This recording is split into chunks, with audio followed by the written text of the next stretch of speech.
Before we do anything else, I want everyone to go take a look at a calendar, whether it's on the wall, whether it's in your phone, whether it's on your watch. And I want you to take note of what day it is today. And this is a day that we're going to remember for years to come, whether it's 5 years down the road, 10 years down the road, or even 20 years down the road.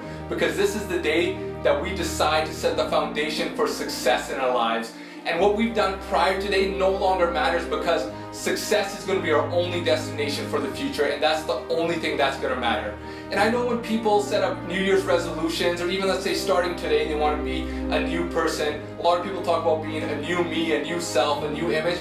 I don't want you to completely do that. I want you to channel something from your past, and that's something from your childhood. That's the imagination that we had. I don't know if you guys remember, but I definitely do. When we were kids, nothing stopped us from imagining anything. We wanted to be astronauts, we wanted to be the Prime Minister, we wanted to make the NBA. Whatever we wanted to do, we set that as a goal, and no one used to tell us otherwise, and we used to keep going. But as we become adults, we start setting constraints on our life, and we let other people control our life and tell us what we can and what we can't do. The problem with that is, you know what, if you have an exam next week, and you gotta study till 2 a.m. today, is it that other person that's telling you can't do it? Is it them studying till 2 a.m.? Is it them memorizing those notes after you've written them?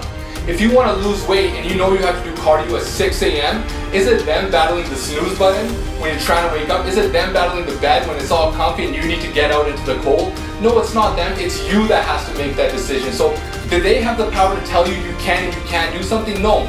You are the only person that has that power to tell yourself if you can and you can't do something. And you know what they say, if you tell yourself you can do something, if you tell yourself you can't do something, you're usually right both ways regardless. So you know what, make the decision that you're going to be able to do anything. Cut those restraints off your imagination, cut those restraints off your goals. Live your life for yourself. Don't let someone else dictate what you do. Take full control of what you believe. And you know what, it's not going to be easy, it's going to get hard in the future. When you start off, you might see progress and it might slow down, but you know what? That's when I take a quote from Muhammad Ali that has stuck with me throughout my life. And a reporter once asked Muhammad Ali, when you're doing sit-ups, do you count all the way through your day? So how many sit-ups do you do on an average day? Muhammad Ali said, hey, you know what?